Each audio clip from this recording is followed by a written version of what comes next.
Good morning and welcome to Astec's 2026 Investor Day. My name is Steve Anderson and I'm the Senior Vice President of Investor Relations. We're happy you've joined us today. I've been with Astec for over 26 years and I can tell you I've never been more excited about the future of Astec than I am right now. You'll learn more about the reasons why over the next 90 minutes. Before we get started, I'd like to share some details about today's event. The event is being webcast and recorded for replay. Presentation materials are available under the Investor Relations tab of the Astec Industries website at www.astecindustries.com. We don't anticipate any interruptions during the presentation, but we are broadcasting from one of our manufacturing facilities in Chattanooga, Tennessee. In the unlikely event you hear any noises from our production areas, please excuse us and know that any disruptions will be quickly resolved. Some statements we will make are forward-looking. For more details about the risks, uncertainties, and assumptions relating to these statements, please see our safe harbor language in this presentation. We will also discuss GAAP and non-GAAP financial metrics. We encourage you to familiarize yourself with our disclosures and the reconciliation tables as you consider these metrics. Before we go deeper, I'd like to introduce you to our executive leadership team, many of whom you'll hear from today. We are leaders with over 130 years of combined experience across infrastructure, materials, manufacturing, engineering, finance, innovation, and human resources. For our agenda today, we will cover 5 primary topics: who we are, the next era of growth, the megatrends shaping our markets, how we operate through the Astec Built to Connect way, and ultimately, why we feel Astec is a compelling long-term investment. Questions can be submitted via the chat box on the webcast page during the presentation and will be answered during the brief question and answer session at the conclusion of the presentation. With that, let me turn the presentation over to Jaco van der Merwe, our President and Chief Executive Officer. Thank you, Steve, and I appreciate your kind words about how you view Astec today. Welcome to Astec's 2026 Investor Day. I want to start by thanking my team and all our partners who made this day possible. Secondly, I want to thank each of our participants on the call today. I trust that you will find the next 90 minutes insightful and that you will walk away as excited about Astec's future as we are. Since 1972, Astec has provided innovative solutions and exceptional customer service to the rock to road industry. Over the past 3 years, we have focused relentlessly on building a solid foundation, improving consistency, strengthening our balance sheet, and proving we can execute. Today marks an inflection point. This is the moment where we describe the future of Astec and how we will further improve consistency, how we will enhance profitability, and lastly, how we will grow. Our purpose, vision, core values, and 3 strategic pillars are ingrained in who we are, how we operate, and how we win. Achieving Astec's full potential will take focus on multiple fronts. Growing our recurring revenue mix and bringing industry-changing solutions to the market will be key for us to reach the long-term goals we will share with you today. We like the industry we play in, as the demand for infrastructure, natural resources, and recycling will continue to grow. I am very proud of our team, our product portfolio, our strong brand, and the relationship we have and are still building with our customers. Before we get into details, we want to start with who we are. This short video brings Astec to life. Our people, our purpose, and the work behind the results we deliver. In a world full of complexity, we bring certainty. In a world of chaos, we build order. When the future is calling, we stand ready. Driven by a legacy of manufacturing innovation, Astec equipment is at work behind the scenes, transforming challenges into progress, quietly building the infrastructure that physically connects the world. Our impact is hidden in plain sight. You don't think about the materials that create the foundation of your forever home, or the asphalt mix under the plane that brings you home, or the equipment needed to clear a road until it's your road that's gone. We are the foundation beneath the structures where memories are made, the roads that connect lives and dreams, the unseen hand that turns raw materials into the building blocks of progress. Our touch is everywhere, every moment, every day. Without the machinery and technology we provide, progress stalls, movement stops, and innovation fades. Astec is the constant you can depend on. Our equipment and people represent the promise of reliability, precision, safety, and support. From the materials that build the skyline to the roads that bring us together, we are built to connect. And with over 4,000 employees at a global presence, our reach is as vast as our impact. At the heart of this success are the skilled innovators and master craftsmen who design and build our equipment to the highest standards. And our commitment goes beyond the equipment we manufacture. It's in the expertise we share, the partnerships we foster, and the solutions we deliver. Astec doesn't just power industries. We empower people and communities. Every innovation, every breakthrough, every challenge met is a step towards what's next. It's not just about building infrastructure. It's about connecting the world. You don't have to see us to know we're here. Astec. We're built to connect. What a fantastic overview of Astec. At Astec, we are built to connect. Think about it this way. Everything you drive on, everything you land on, your house, hotel, or the office you are in right now has probably needed the products Astec makes during the construction process. We connect people, families, and industries to the future. What did you see in this video? Products, manufacturing sites, customer sites? I saw so much more than that. I see a company and industry that is made up of hard-working people who make things happen. Focusing on our employees and our customers are two of the three strategic pillars, the third being innovation. Having engaged, enabled, and empowered employees is the key to success of our business. Part of our vision is to provide life-changing opportunities for our 4,500 team members. When we do this well, the results will follow. I want to share one of many examples with you. Kim Graff is a general manager at one of our manufacturing sites.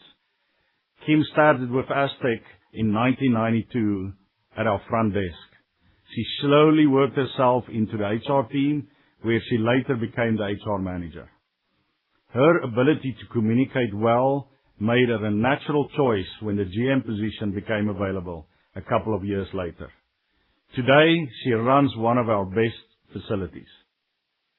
Today, we have over 4,500 employees and 26 manufacturing sites around the world.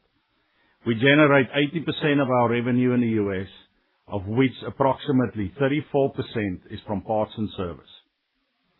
Over the last 3 years, this team has generated a total return for our shareholders of 74%. This is an example of what is possible if we work together and use our resources in the right way. Astec operates in two strong segments, infrastructure solutions and material solutions. Both these segments have strong and growing parts and service businesses. The Astec brand is well known for quality and customer service in asphalt, aggregate, mineral processing, and concrete production industries. Our product brands provide customers with a connection to legacy brands and companies started or acquired by Astec over the last 50+ years. I am very proud of how our 2 recent acquisitions have integrated into Astec and our branding structure. Our 2 operating segments have truly assembled an unrivaled product portfolio that reflects the products our customers need to be successful. Each segment has a strong new product development pipeline. Combined with our Astec digital solutions, we are uniquely positioned in the rock-to-road space like no other OEM in North America. As an example of our focus on new product development, we have showcased and launched over 25 new or upgraded products at the March 2026 ConExpo trade show. Products are important, but providing our customers with solutions and support is what differentiates us in the market. Our parts and service business now makes up approximately 34% of our total revenue. Growing to 40-50% will ensure we provide our customers with the support they expect from us while improving our consistency and profitability. Launching our Astec Signal platform at ConExpo 2026 was an exciting event for us. Moving away from products with software to providing customers with intelligence from products is transforming how we do business. Although Astec generates 80% of our revenue in the U.S., we have significant market share growth opportunities. Parts and service, mining, aggregate production, recycling, and selected adjacencies like industrial heating are just a few examples. Internationally, our products and brands are recognized well beyond our size and installation. We have a blank canvas internationally, supported by various manufacturing and sales facilities in key markets around the world. We will continue to grow our international presence through organic and inorganic growth. Finding local manufacturing closer to key markets is part of our acquisition focus. To bring this to life, we want to show you how Astec comes together, from raw material to finished solutions, and from plant to the job site. This is our Rock to Road story. From raw rock in the quarry to the roads, runways, and structures that connect our world, Astec's Rock to Road strategy mirrors how our customers do business. We don't just operate at one point in the process.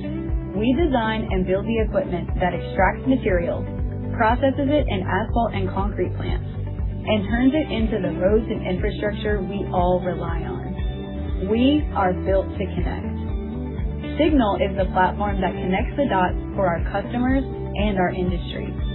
Across every business segment, Signal connects machines, plants, and people, giving customers real visibility into their assets and operations. With Signal, iron becomes smart.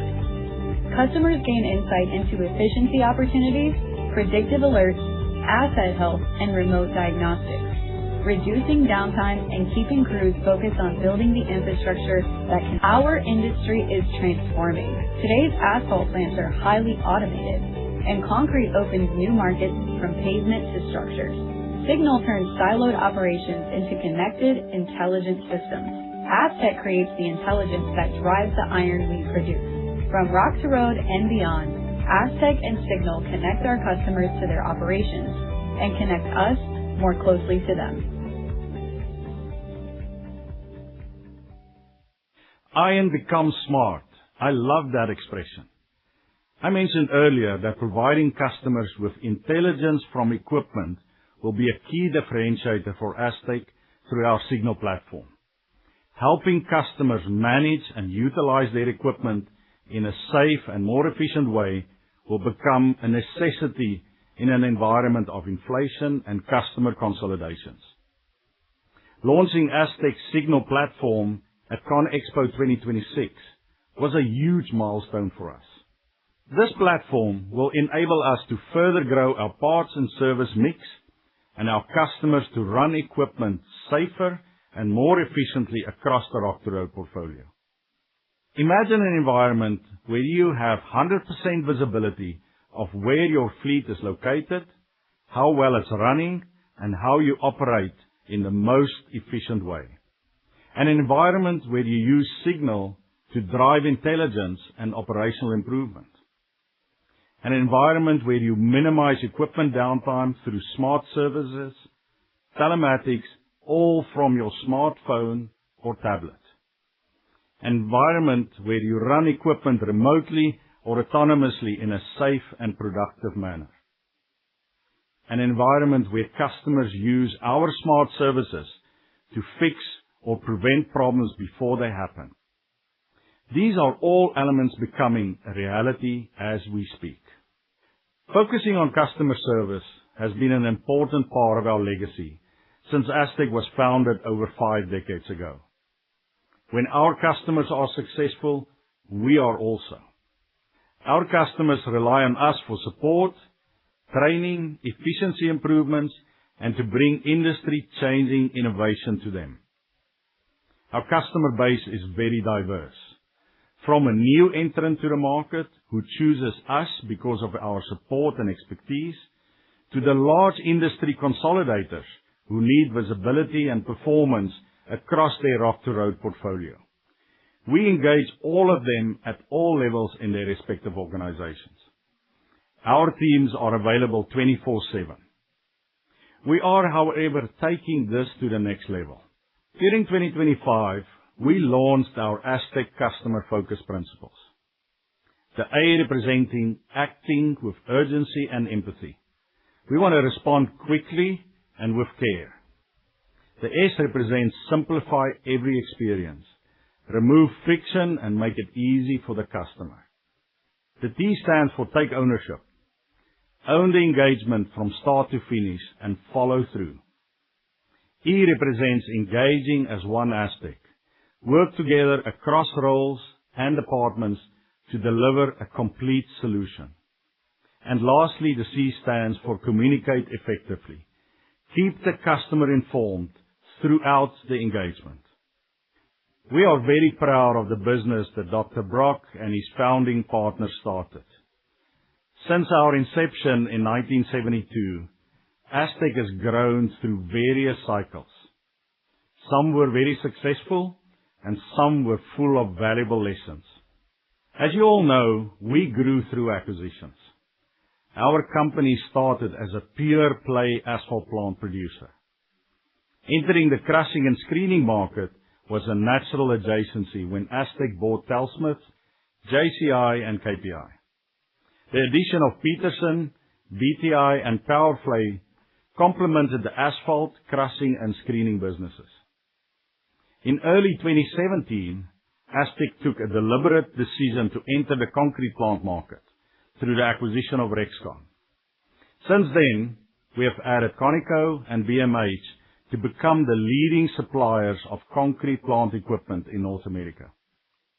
The acquisition of Mines gave us the opportunity to build a digital platform that can support our businesses. Launching of our Signal platform positioned Astec to meet the digital and AI needs of our customers.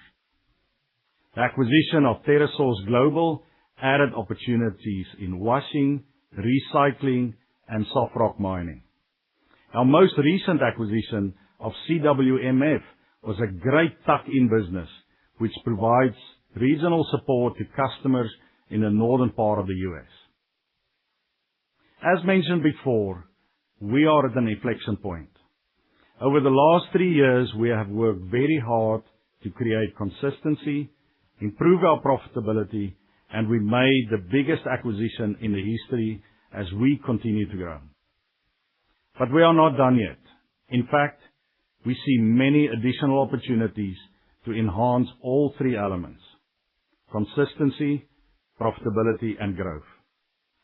As we enter the next phase of our company's journey, we are excited about the opportunities for growth, the markets we operate in, and the Astec Build to Connect way we have been operating under for the last 3 years. We see various industry mega trends that will have a positive effect on our future growth. Recycling, reindustrialization, digital solutions, and mining are just a few examples. As these mega trends connect with our Build to Connect business model, we will generate greater results. Our focus remains on growing our top and bottom line in a consistent, disciplined, yet aggressive manner. I will now hand it over to Brian Harris, our Chief Financial Officer, who will walk you through our long-term growth targets and financial capacity. Okay, thanks, Jaco.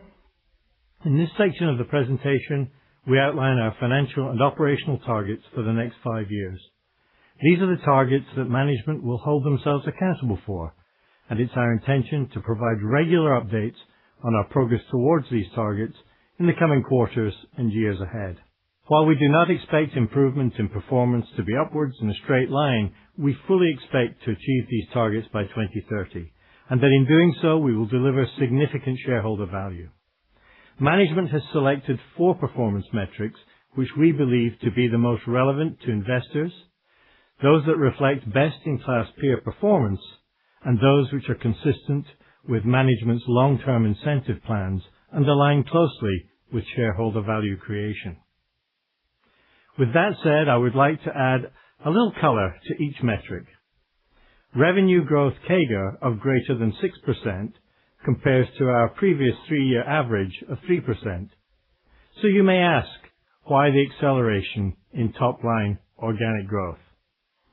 Astec is at an inflection point, where the coming together of innovative new products with our superior digital offering provides the opportunity to capitalize on the tailwinds from growth megatrends and favorable end markets.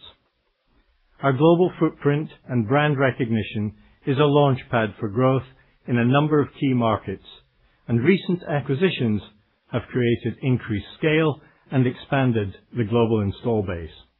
Adjusted EBITDA margin is perhaps the most important metric by which the quality of our earnings is compared to our industry peers.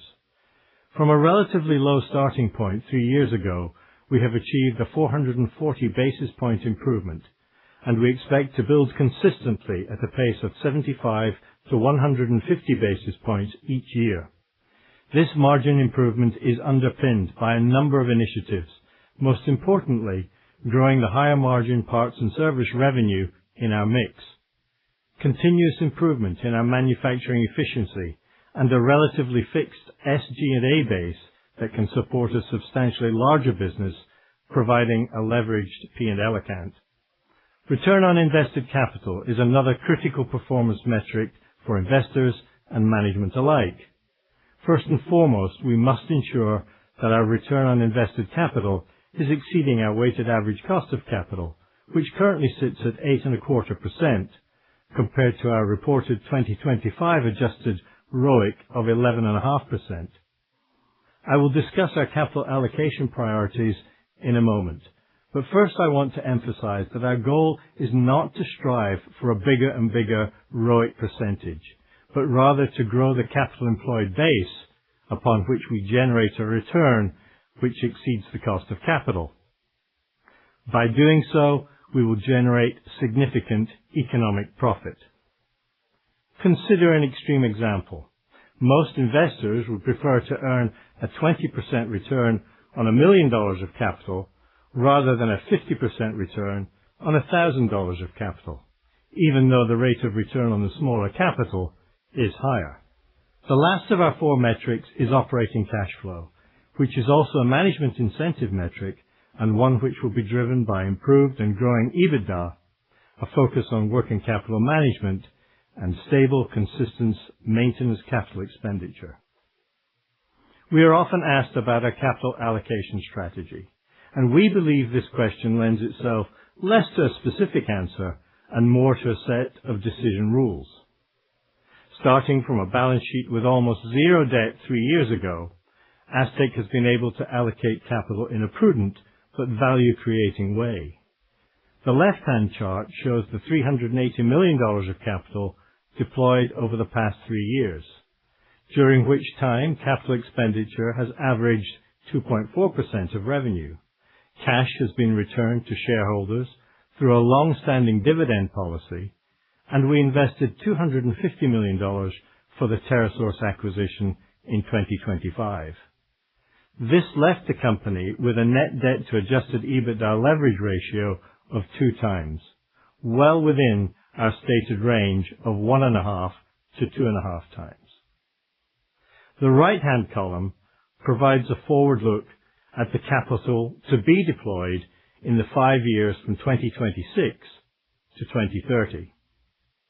Assuming a continuation of the current dividend policy, no share buybacks, capital expenditure at 2.5% of revenue, and including the acquisition of CWMF in January 2026, our capital deployed would be $409 million.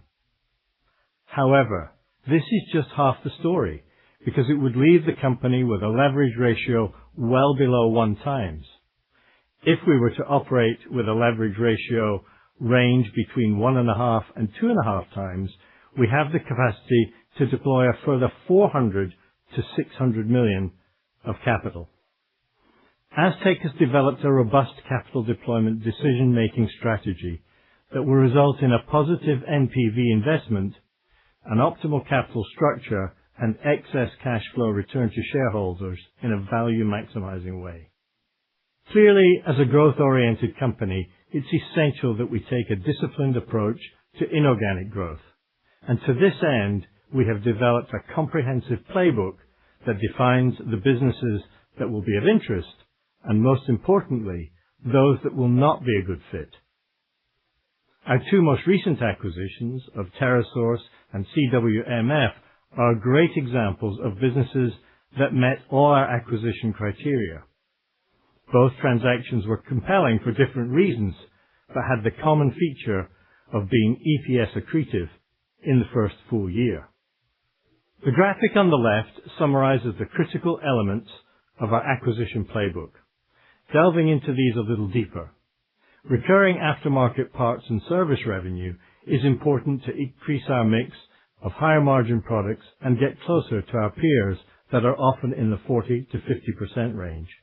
Enhancing the overall scale of the business will allow us to unlock synergies in procurement and the back office, as well as leveraging our relatively fixed SG&A cost base. As we grow our digital service offerings, companies that can support our technology and innovation aspirations will be of great interest. Achieving leadership in our chosen markets, which are aligned with the macro trends, will allow us to grow faster than the underlying markets.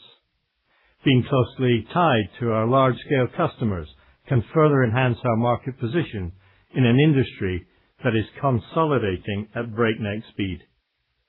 And often overlooked, but something that Astec management is very focused on, is how well the 2 cultures will fit together. History is littered with examples of acquisitions that look good on paper, but failed due to cultural differences. As I said earlier, capital deployment revolves around a decision-making strategy with shareholder value creation at the center. Here are some of the big themes that will drive growth in the construction industry and inform our thinking around acquisition opportunities. The reindustrialization of America, whether this be in basic manufacturing or the construction of large-scale data centers, consumes large quantities of aggregates and concrete. The growth in mining, particularly as it relates to rare earth metals, will be another source of incremental revenue. The digital revolution that is upon us will drive automation along with innovative new technologies that put data in the hands of operators in a more meaningful way than ever before. Companies that incorporate this technology into their equipment will derive new sources of revenue and access to a larger customer base. Lastly, the need to continuously reduce costs and improve efficiency will drive the need for equipment that can be more energy efficient, allow for increased use of recycled materials, and reduce downtime. Astec has the breadth of product and global reach to service all these industry trends, and importantly, has the capital available to do so while prudently managing debt levels. And now back to Jaco for a more in-depth view of the mega trends and why Astec is well positioned to take advantage of them. Thank you, Brian. Our core business is within the infrastructure market. It is an attractive market segment that will need investments for decades to come. According to the American Society of Civil Engineers, if the United States wants to improve from a C report card grade to a B, we will need over $9 trillion of investment. As a reminder, the Infrastructure Investment and Jobs Act provided $1.2 trillion of investment, with $379 billion for highways, $65 billion for energy and power, and $69 billion for water and environment. We expect the next highway bill to be very focused on roads and bridges, and this portion could be as high as $600 billion.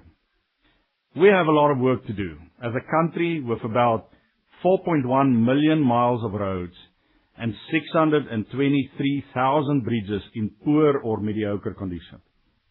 Our customers operate in this space.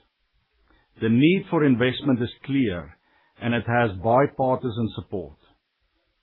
Our funding mechanisms need reform, and our company and industry are very involved with regulators to get this done. Astec is well positioned to respond and take advantage of the funding needed to keep our infrastructure intact. Both Brian and I talked about megatrends earlier that we believe will have a positive effect on Astec. This slide provides more detail on what sits below these megatrends. Movement in the macro environment cannot be controlled by the company, but many of the examples listed here will have a positive effect on Astec. Recent developments around data center growth is a great example. We know our markets, and our customers use our equipment to take advantage of these megatrends. The release of our Signal platform positions us well to benefit when our customers shift towards the use of digital platforms. Our Build to Connect way has been in place and refined over the last 2 years. We have a strong and clear purpose of Build to Connect. Our vision of building industry-changing solutions that create life-changing opportunities both honors our legacy, but also explains what will make us successful in the future: innovation and employees. The 3 strategic pillars provide the foundation of our purpose and vision. Engage employees, customer focus, and innovative solutions. Our engaged employees will look after our customers, who will then reward us with business to fund innovation. Next, members of our executive leadership team will present on the 3 strategic pillars. Alethea Silcott will start by talking about our team members, and then Michael Norris will talk about being customer-focused and developing innovative solutions. Thank you, Jaco. Hello, I'm Alethea Silcott, and I have the pleasure of serving our employees as the HR leader at Astec. I would like to share with you how our people approach directly supports our strategy, sustainable growth, and operational performance. Before I get into the details, though, I'd like to start with our people, the men and women who help us to be the success that we are today. This short video brings to life what it means to be an Astec employee and how being engaged, enabled, and empowered directly supports our strategy and performance. At Astec, our strategy starts with our people. One of our 3 strategic pillars is engaged employees, brought to life through our E3 strategy: engaged, empowered, and enabled. This isn't a one-time initiative. It's how we build the business. We invest intentionally in our teams through ongoing training, leadership development, and clearly defined career journeys.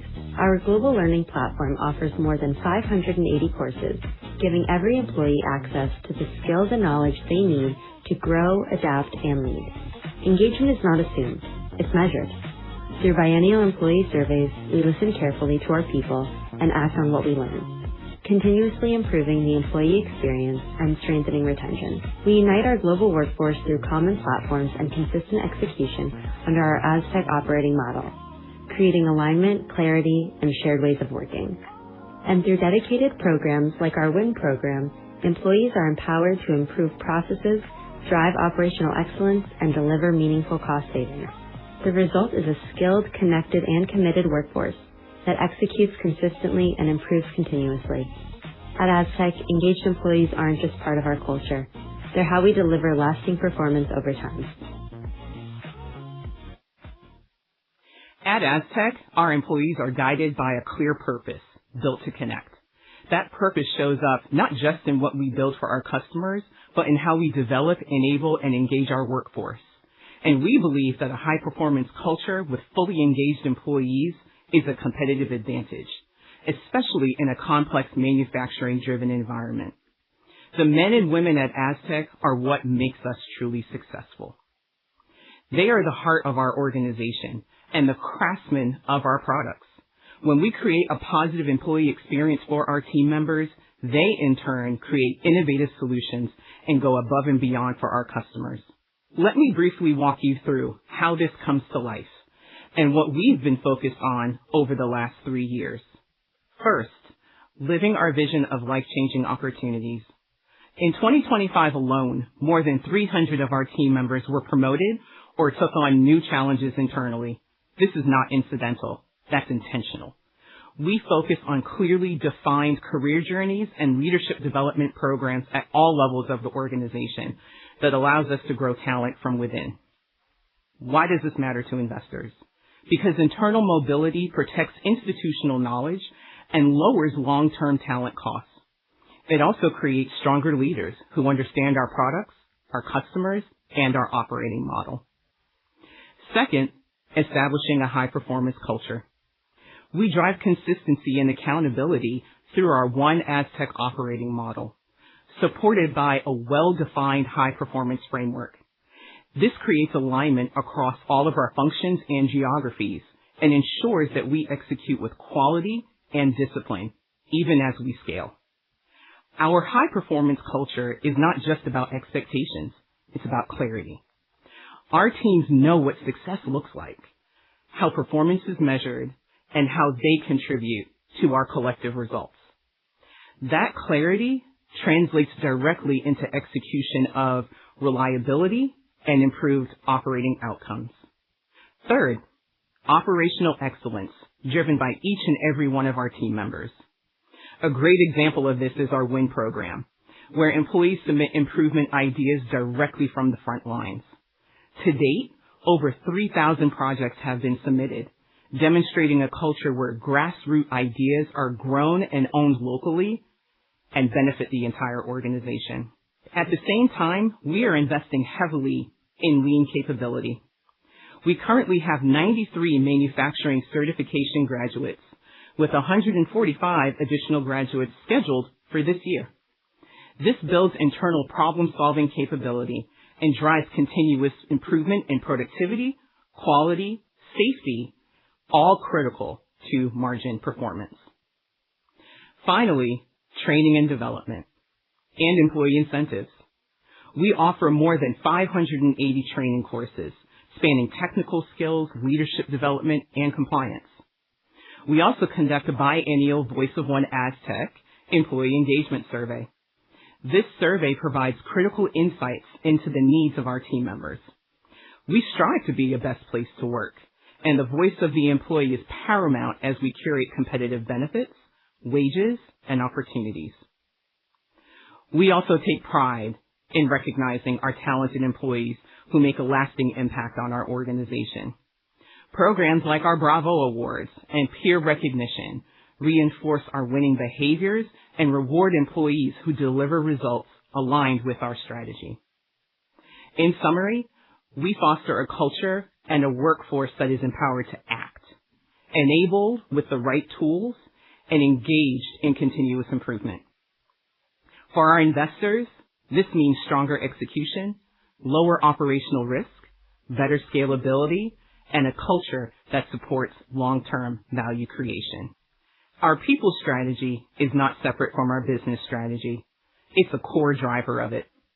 And now over to our Group President of Materials Solutions, Michael Norris, who's going to touch on our other two strategic pillars. Thank you, Alethea. At Astec, everything we do starts and ends with our customers.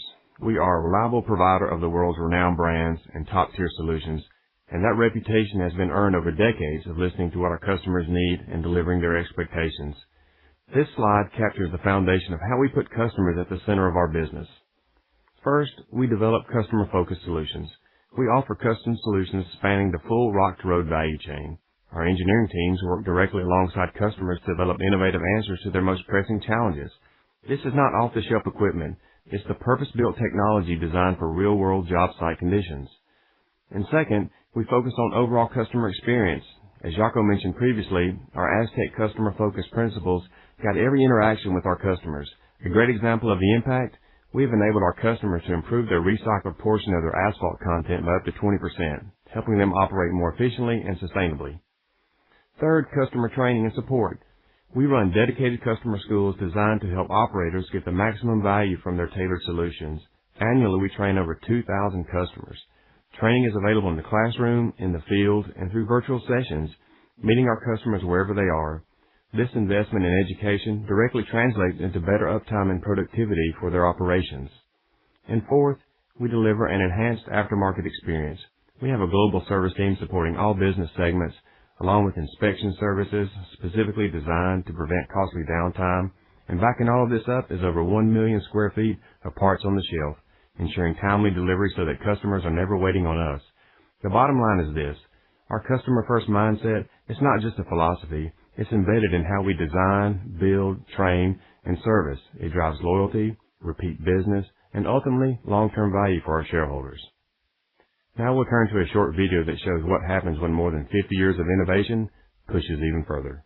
At Astec, innovation is one of our 3 strategic pillars, and it's woven into the fabric of our culture. We innovate with purpose to solve our customers' toughest challenges, to modernize a traditionally analog industry, and to consistently build value for our shareholders. Across the construction, infrastructure, and materials markets, digital transformation is accelerating. Astec is not following that change. We're leading it. With extended reality, customers and technicians gain a deeper understanding of our equipment, improving training, accelerating service, and reducing downtime through immersive, hands-on experiences. My Astec simplifies the customer experience entirely. In just 3 clicks, customers can find the exact part they need, reducing friction, saving time, and keeping operations running. Safety and efficiency come together with Astec SiloBot, which inspects the insides of silos without putting people at risk, delivering critical insights faster and more effectively. Our Signal telematics platform unifies data across all business units, giving customers real-time visibility into performance, health, and productivity, anywhere, anytime. Innovations like our moisture detection system help customers maintain optimal material conditions, improving quality, consistency, and importantly, reducing costs. And through disciplined new product development, we continue to launch solutions that meet evolving industry demands. This innovation strategy drives higher customer retention, expands aftermarket and digital revenue potential, improves operational efficiency, and positions Astec for sustainable long-term growth. Innovation isn't just how we operate, it's how Astec grows.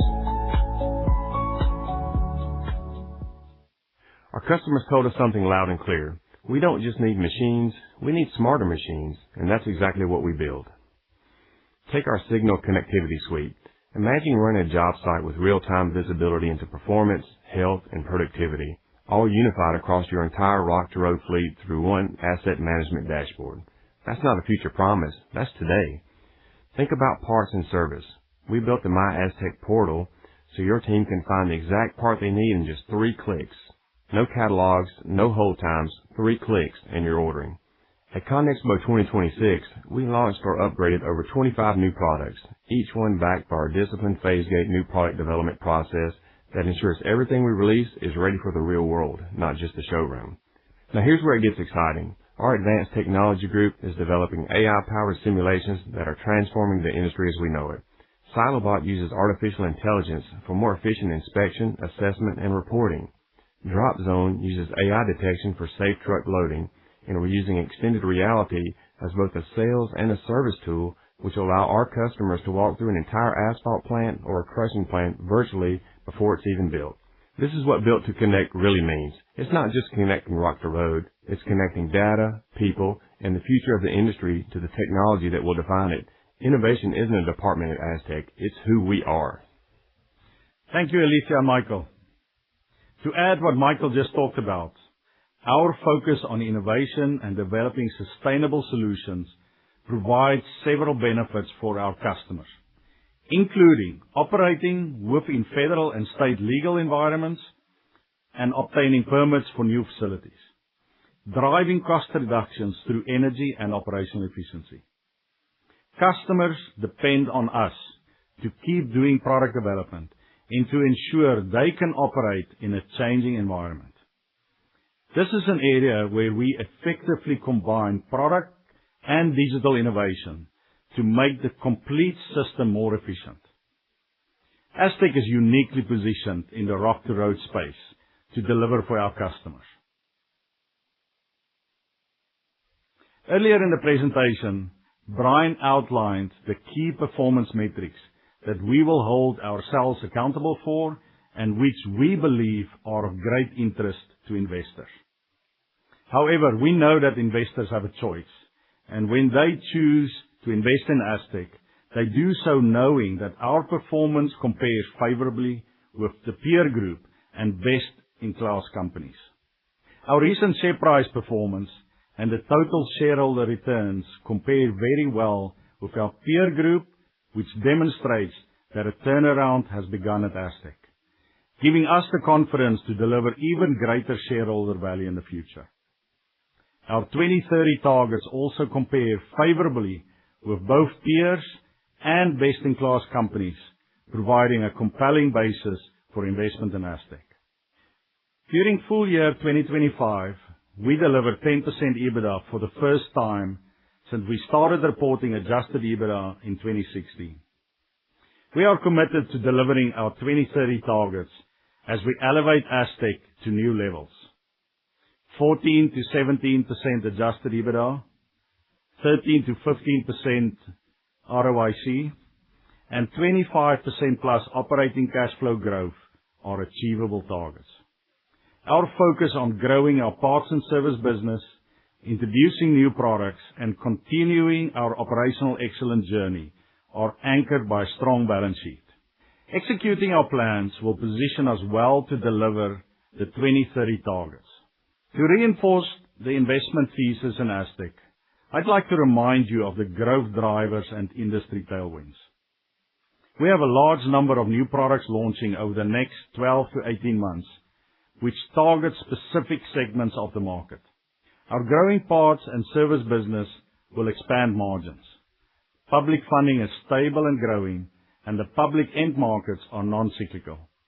The industry megatrends promise multiple years of growth in the demand for construction materials, and our positive cash flow and strong balance sheet provide excellent options for capital allocation. The flywheel multiplier effect of these growth drivers with the Astec Built to Connect way will supercharge the impact on shareholder value creation, reinforcing the case to invest in Astec. Thank you for spending your morning with us today. We really appreciate your time and interest in Astec. Putting investor money to work successfully is a big responsibility. The Astec leadership team shares in that responsibility as we are all shareholders. We know what we need to do to deliver our long-term results. We know what good looks like. We are dedicated to strengthen our parts and service business, continuous improvement, and bringing our industry-changing solutions to the market. Over the last 3 years, we delivered 74% of total shareholder returns. We focused on creating consistency. Now, we are shifting our focus to further improve profitability and to accelerate our growth. Thank you. I will now turn the presentation back over to Steve. At this time, our management team is available to take questions. As a reminder, questions can be submitted in the chat box on the webcast page, and we will get to as many of those as we can.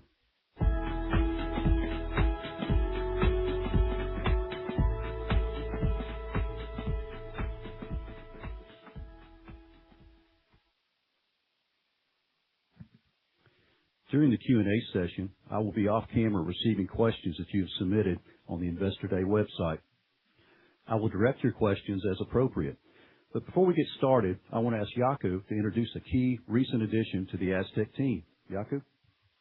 Yeah, thank you, Steve. And I want to welcome Chad Hartley this morning Chad is our new Group President for the Infrastructure Solutions Group. Chad, you joined us on Monday, so I assume everything is already figured out by now? Absolutely. So, we're very fortunate. Chad brings many years of experience in sales, manufacturing, running global operations to our team. So Chad, why Astec? I mean, what piqued your interest in the business and what is the opportunities that you see right now? Yeah. Thanks, Jaco, and great to be here with Astec. When you take a look at this business, extremely strong foundation, a lot of good things going on within the business, driving more consistency in the results. And then, truly it's at this inflection point that you talk about on the journey. So I think it's just an absolutely great time to be a part of the company. What I see is great people within the organization, and truly from the shop floor all the way up through leadership, the passion, the engagement that I've seen has been really, really good. And I think right now it's just really about time to accelerate, right? So the consistency that is starting to happen, so that's great. A couple other things I would just say, the innovation, the digital piece of things, that ecosystem and how this business has a portfolio to really drive a broader industry solution, it is great. And so, all in all, I just think it's a great time to be a part of this company, and just, I see the passion and I see the opportunity, within Astec. Yeah, absolutely. And, we definitely welcome you to the team and look forward to see what you're going to bring to the table for us. Yes. Thank you. Welcome. Thank you, Chad. And now for our question and answer session. Our first question goes to Jaco. Can you elaborate on the most important drivers for margin growth over the next 5 years? Yeah, as part of our presentation today, we talk about growing our EBITDA margin from 14 to 17%, and we know that is a really aggressive target, but there's three significant focus areas for us. Number one is growing our parts and service business. It gives us a huge opportunity to connect with our customers on a daily basis and to make sure our customers' equipment are running, as they want them to run.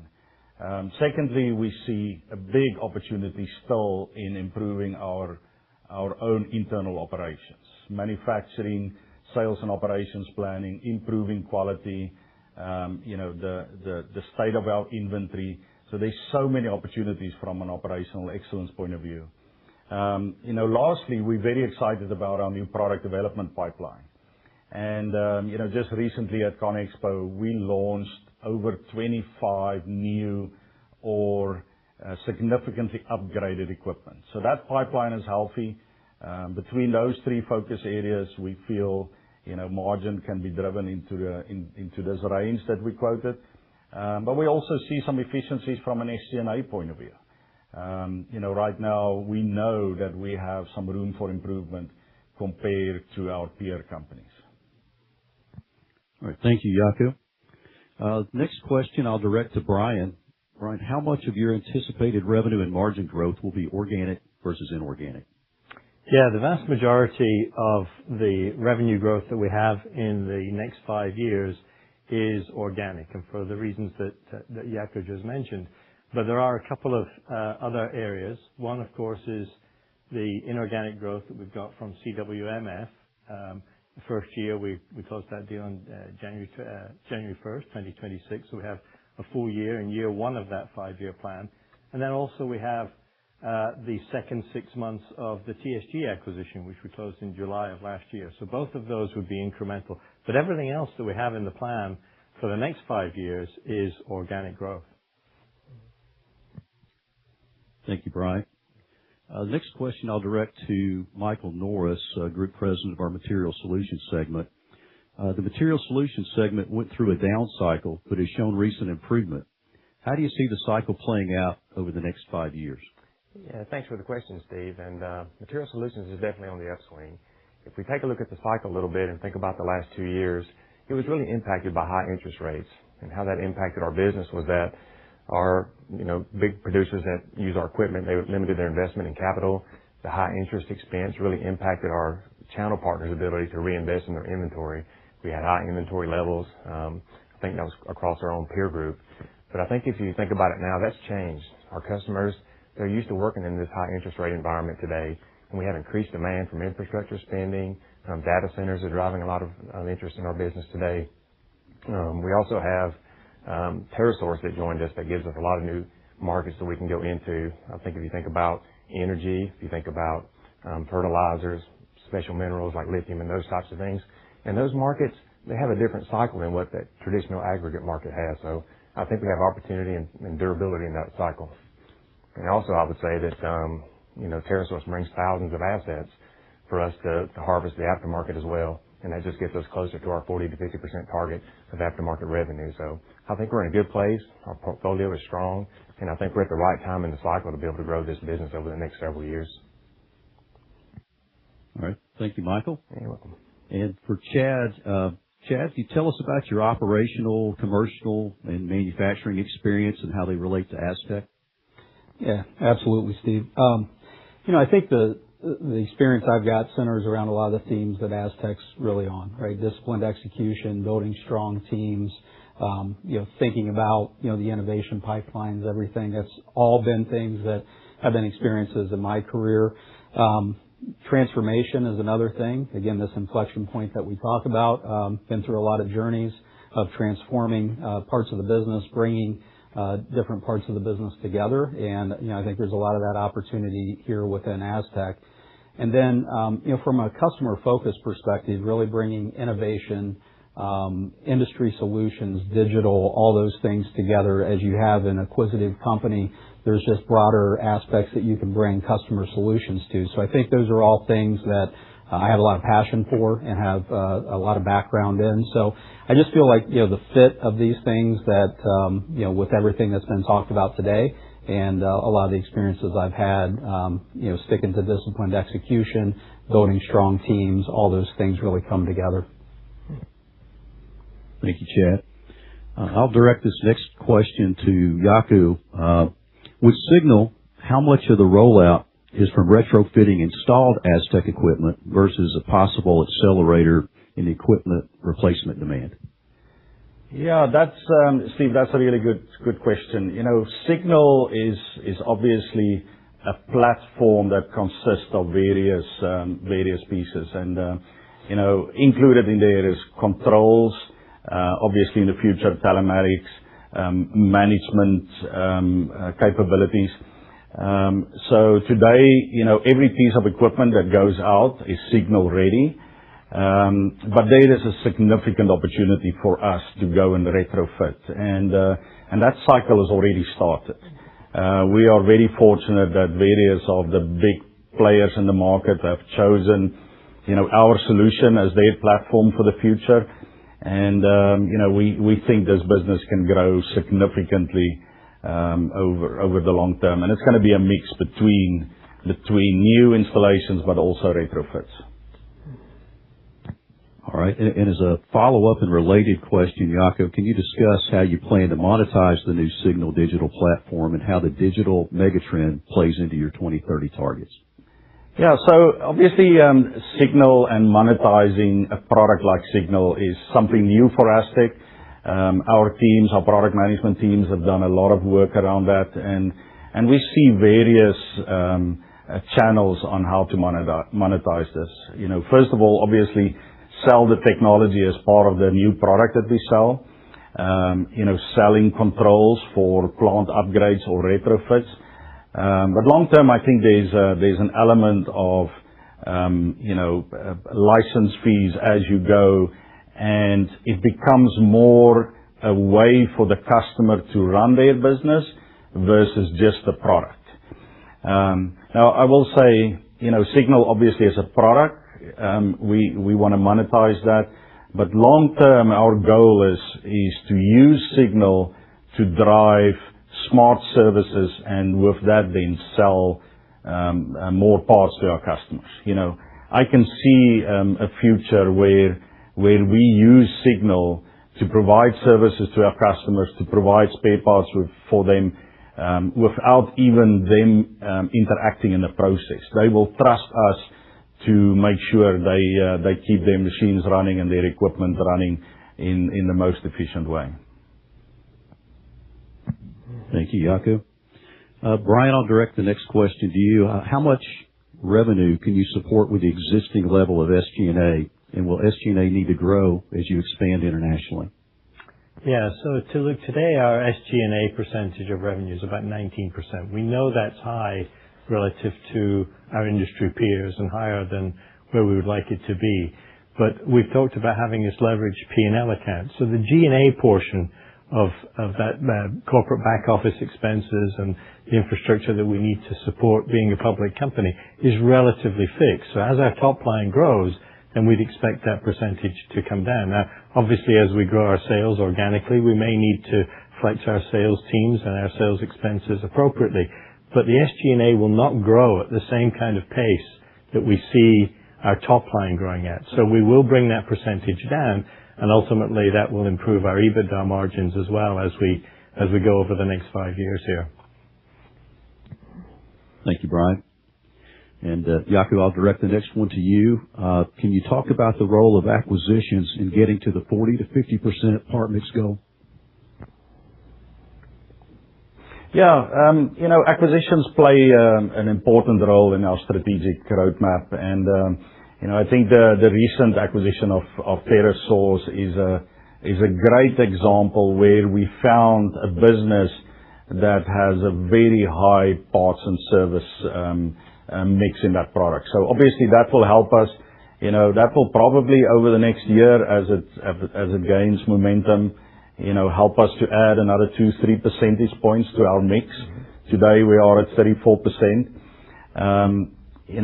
Brian also presented earlier today our strategic filters around acquisitions, and you can clearly see aftermarket is a key consideration when we do acquisitions. I will say we've also noticed through our scouting of the market of acquisition opportunities that a lot of companies that is available have not focused that much on parts and service business, and that just means that there is a great opportunity for us that if we do buy a business, that we can use the way we think about equipment and servicing our customers, that we can grow that mix within an acquired business. So absolutely part of our focus. We are constantly looking for that pure play parts players. But if we have to buy a company with a lower percentage and we see the opportunity, we will definitely take advantage of that. Jaco, I might add to that just a little bit. If I think about our own population and the assets that we have in place, I think we have a lot of opportunity to capture more of our own share as well. So there's an inorganic path to get there, but I think organically we have a good path to get there as well. Yeah. All right, Michael, I'll direct the next question to you. On the mining and rare earth minerals opportunity, can you talk about how you're seeing the demand in the recent 1 to 2 years and where you see the opportunity going? Yeah, I would say it's a great question. I think today, if I think about just North America, and we talk about the rare earth minerals, and you think about the Department of the Defense and the investment that they're making in rare earth minerals here, I mean, that Mountain Pass project, we're in on that. Our dealer and channel network is in on those projects. That's going to get to be more and more of a higher demand for us, and we're well positioned with our product portfolio and the products that we have to be able to capitalize on that. So it's an important part of the future for us. I mean, we're seeing that demand. Yeah, and if I can add a little bit there. We talked about different mega trends that is of interest to us, and mining is a space that is definitely an opportunity for us. In certain markets around the world, South Africa, Brazil, where we have factories that is predominantly focused on mining. And here in North America, we are playing way on the outside of mining. So great opportunity for us. Obviously with rare earth minerals, great opportunity now that we have the TerraSource product portfolio and getting into soft rock mining. So that space is something that's very interesting to us. All right. Brian, I'll send the next one to you. On the greater than 6% organic revenue CAGR target, how much of that growth is expected to come from infrastructure solutions versus material solutions? Yeah, The mix is probably pretty even right now. We've got a lot of activity on the MS side. You've seen our backlog has grown substantially over the last 2 or 3 quarters. So we do expect that to be a good source of the growth. But probably over the 5 years, it'll be pretty well balanced. Maybe a little more acceleration in MS in the near term. But over the 5-year horizon that we've been looking at, I think pretty well balanced between both IS and MS.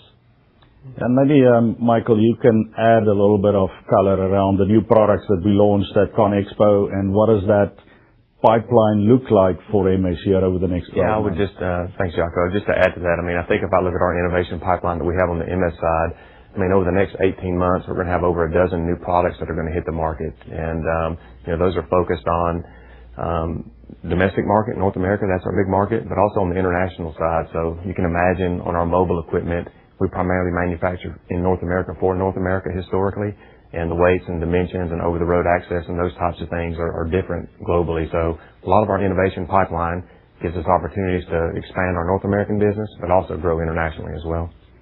So a lot of good stuff coming. All right. And Jaco, if you could address this, can you talk about how your concrete segment fits into the long-term framework of Astec? What are you trying to achieve in this business from a parts and service standpoint? And from a high level, can you compare and contrast the margin profile of concrete versus asphalt? Yeah, absolutely. We bought Brexcon in 2017, and I've had the great fortunes to watch this concrete portfolio grow, and I will say it gives Astec great diversification. If you look at our customers today, they do crushing and screening, they do asphalt production, they do concrete production, obviously laydown. So it really fits well with that rock to road portfolio that we're building. From a margin profile point of view, I will say it's comparable with asphalt. Typically on a concrete plant, the mix of parts is a lot lower compared to what you see on an asphalt plant, just because of the complexity in asphalt production. But overall, it still has a really nice margin profile, and we are really starting now the new product development in that space. And over the next couple of years, we're very excited about how we will bring change to that market, and obviously have a solution for our signal platform that connects to the concrete side as well. All right, thank you, Jaco. Michael, I'll direct the next one to you. Can you talk about the opportunity to develop system sales? Mm-hmm. And is the installed base a source of advantage? Can you leverage existing brands? How do you develop dealer support for MS systems? How should we think about the benefit? Yeah, that's a great question, Steve. I think maybe first I'll define what a system is, maybe for some of the listeners who don't understand that. So on the MS side of the business, we have two mainly tracks of portfolio that we offer. One is we call a system, which is a complete fixed plant installation. You can imagine this, the larger producers are doing a lot of tons per hour. And so that's what that system business is. And we're trying to grow that business because it's a larger system. Obviously, it's a bigger order, but it's also a bigger consumer of parts. And we talk about how we're going to grow our parts business. And the other path that we have is around the mobile track stuff. And so that typically goes through a dealer channel. And so if we think about the mix of those, the system business is better for parts, better for aggregate production on big volumes. And then the mobile stuff is more for the contractor market. It's more a little bit smaller. Parts consumption is not quite as high as it is on the other units. So the systems business is a big portion of us, an important part of what we do, and it's also one of the largest profitability opportunities that we have. And Michael, maybe to add to that, I will say since Michael is in his role, we for a while there, Astec lost its focus on the system business, and I will say we've done a great job bringing that back to life.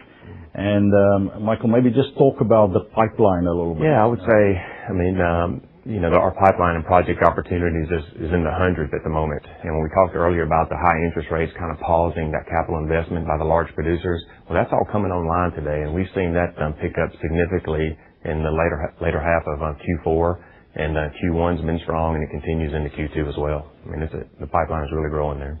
And typically when you have a system like that, I mean, that will be in place for 15, 20 plus years, and it just produces spare parts, every day of the week. Yeah, no, that's a great point. I mean, for us, we try not to lose any deals when it comes to the systems projects that we have. If you're out, you could be out for 10 years or more, and you lose that annuity for the parts business along with that. So we've really focused on that, and for us, it's a competitive advantage.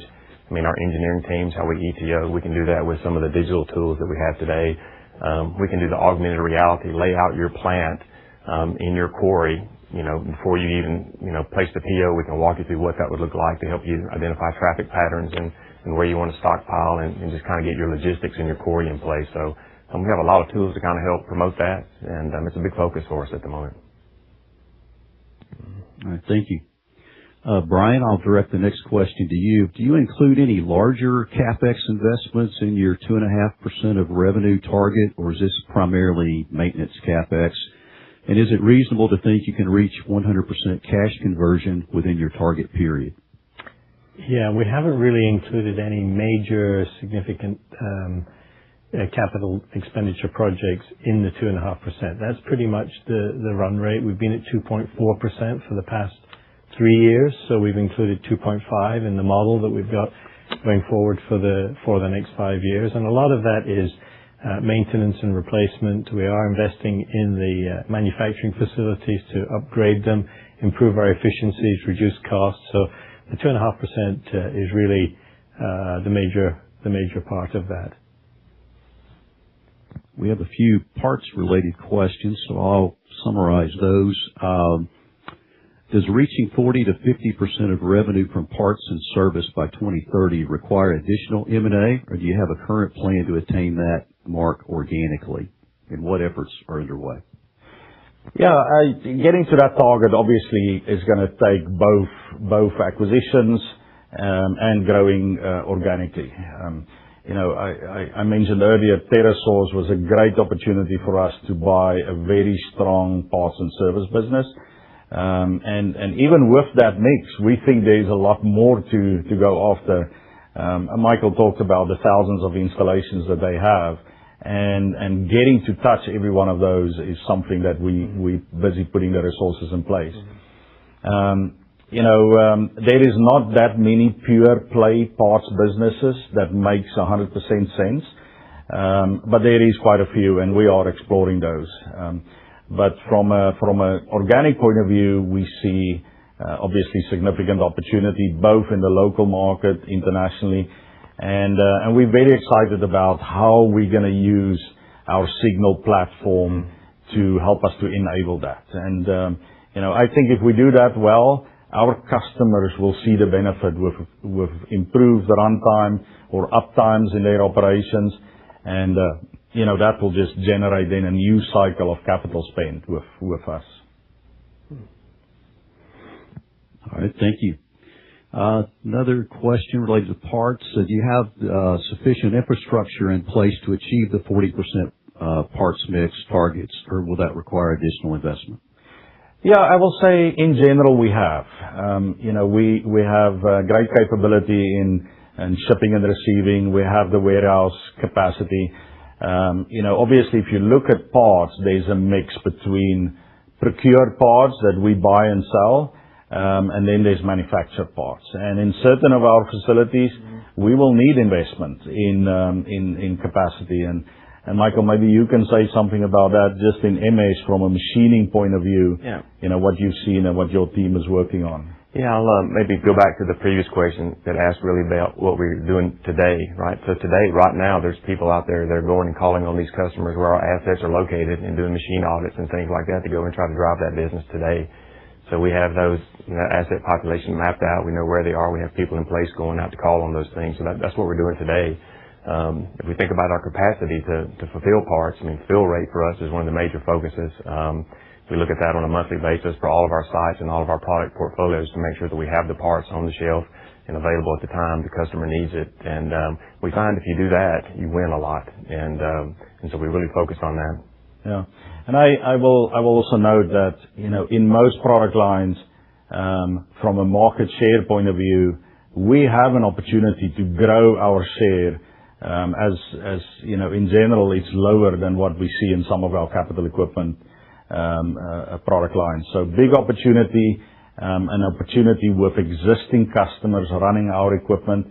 The last thing on parts is it takes time to develop that. It's not something that you're just going to get a big order and all of a sudden you jump to 40%. It is something that you have to work on a daily basis. A tool like my Astec that we have now rolled out on our asphalt plants, soon it will be on our concrete plants, are all ways that we want to make it easy for our customers to do business with us. And if we do that, we feel comfortable that we can grow that to 40 to 50%. All right. Thank you, Jaco. Next one I'll direct to Brian. How do you envision deploying capital towards acquisitions going forward? Larger deals, smaller bolt-on acquisitions, other?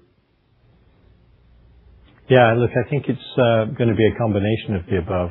We've talked in the presentation there about having 400 to 600 million of capital available to allocate towards acquisitions if we maintain our leverage in that 1.5 to 2.5 times range. We have a very active business development process within the company, and we have a pretty active pipeline of potential targets. We're constantly looking at them. We've talked about the filters and the discipline that we have. But it's a little hard to predict exactly when those deals will land, how big they'll be. There could be some smaller bolt-on tuck-in deals along the way that fit nicely with the existing portfolio that we have. And there could be larger transformational ones. But we're very disciplined about the approach that we take to our acquisition. It'll take time for those to land. We're going to stay well within our leverage boundaries, and we'll acquire what we can and what's the best fit for the company going forward. All right. Thank you, Brian. And I'll stick with you, Brian, on this one. How are you thinking about the level and timing and investment necessary to achieve your international growth goals?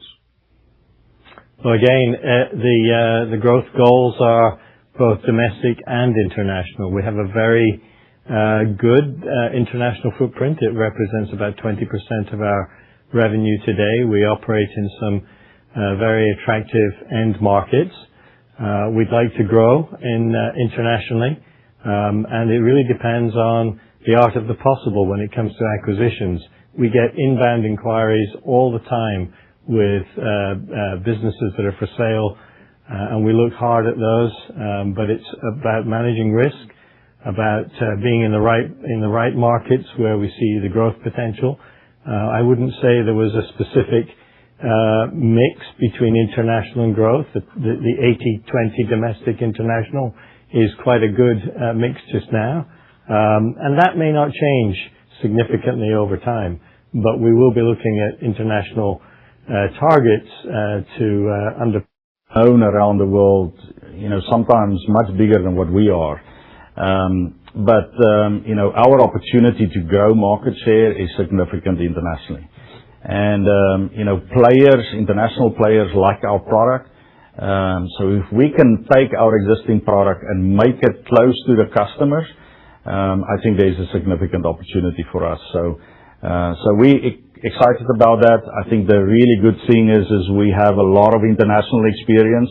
If I just look at all four of us, we've all lived in different countries, and worked in different countries. So, lots of international experience within our leadership team. All right, great. And we have time for just a couple more questions. I'll direct the next one to Michael. In the Material Solutions segment, where do you foresee your growth coming from geographically? Well, just kind of as we discussed a little bit earlier, I think the North American market for us is still our primary market, and it's the most stable market for us. But we have good foundations already set up in Latin America, and we're seeing good growth opportunities there. Brazil for us has been a growth area for us over the last few years. So Asia, I think, with TerraSource, with the energy and the potash and the fertilizer and those types of markets are going to be a growth area for us in the Middle East. I think we have a lot of opportunity. And again, going back to this innovation, you imagine our products today were for North America, and so our new products that were coming out are going to give us more of an international appeal. And so we're excited about what the future looks like there. And like I said, all those are coming online over the next 18 months or so. So we're excited about what our growth opportunities are internationally. Okay, great. Thank you. Jaco, maybe to address this one, please. If you are able to build out the parts enterprise, are you able to leverage the investment by expanding the offering beyond Astec parts and carrying margin-attractive non-Astec parts? Yeah, absolutely. If you look at our customer base today, a lot of our customers, especially right now, are growing through industry consolidation. So a lot of acquisitions made by our customers, and that means that they have a mixed fleet of equipment. So customers want to deal with us, and if we provide them better service on Astec equipment with our support, they're looking to us for support on competitive parts as well. And in some of our business areas, we're already doing really well with that. Just here recently, both Michael and in our infrastructure solutions side, we've launched dedicated platforms that are specifically focused on competitive parts, and we see a significant opportunity there. To be quite frank, I think we're doing a really good job with supporting our customers. We have great fill rate today. So if a customer needs something, we probably have it. And if we can create that same type of availability from a competitive point of view, we feel that we can attract quite a bit of business there. All right. Thank you, Jaco. And then this question ties parts and digital together, but can you talk about the customer acceptance rates on MyAstec? And is this accelerating? For new users of MyAstec, what kind of acceleration in your parts are you seeing? And what are you seeing once those customers are fully on board? Yeah, if I remember correctly, we probably now have 400 asphalt plants on MyAstec. So it's growing, on a daily basis. We have a team now that just go from customer to customer. We create a digital twin of what the customer have, so that we know exactly what that customer wants when they order parts from us. So, anything technology related, there's a variance in adoption. Typically the younger employees, and we see a lot of that in our industry now, they adapt to this technology really quickly. Somebody who's run an asphalt plant that's used to picking up the phone and say, "Send me that thing," and everybody knows what that thing is. They want to do that. So we're catering for both. But we know long term it's going to be a great opportunity for us, and obviously that's a platform that we now started to take to concrete, and it's going to be on the material solution side as well in the future. So yeah, great opportunity for us. I might just add a little bit to that, Jaco, if you don't mind, on the Signal platform you talked about and the telematics piece there. I mean, really all of this ease of tools that we're trying to put together is really to try to reduce friction. If we can be easy and have a good fill rate, we feel pretty confident that we can win in that market segment. So telematics and Signal is going to be a good adder for us for sure. All right. And Jaco, as we wrap up, is there a final message you'd like to leave with us? Yeah, absolutely, Steve. First of all, I want to thank everybody for joining us today, and I trust that you've learned a lot about Astec today, and I trust that you see how excited we are about the future of Astec. I think if you look at our long-term targets, taking this business to a 14 or 17% EBITDA business, it's elevating it to a place that we've never been before. And I think we as a team, we really like the product portfolio that we have. We like the market that we play in.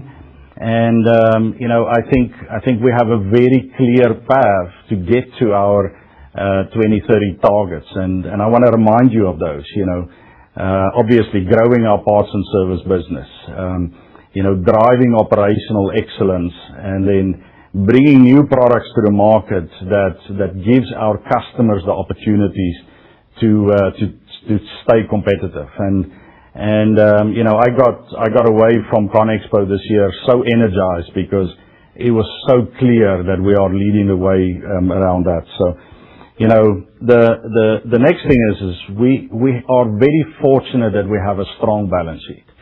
And, Brian talked about the financial capacity that we have to take advantage of inorganic opportunities. And, we have a strong process, we have a strong team around that, and I think, over the next few years, we're going to put that money to work in a good way. And then lastly, we've proven that we can execute. The last 3 years, we've grown and, improved our shareholder returns to 74% over the last 3 years. So this team have demonstrated through our Build to Connect way that if we execute, the results will come. And from my side, where I'm sitting today, I hope you guys agree, this journey has just started. Today, we're not only announcing, these targets to the market. We're making a commitment. We're making a commitment with our 4,500 employees, that we're going to take this business and really put it in a place where it deserves to be. So thank you very much. We appreciate your time. Thank you. Thank you, Jaco. And thank you all for joining us today. As we've mentioned previously, our Investor Day materials can be found in the Investor Relations section of the Astec Industries website at www.astecindustries.com. So have a great day. We're adjourned.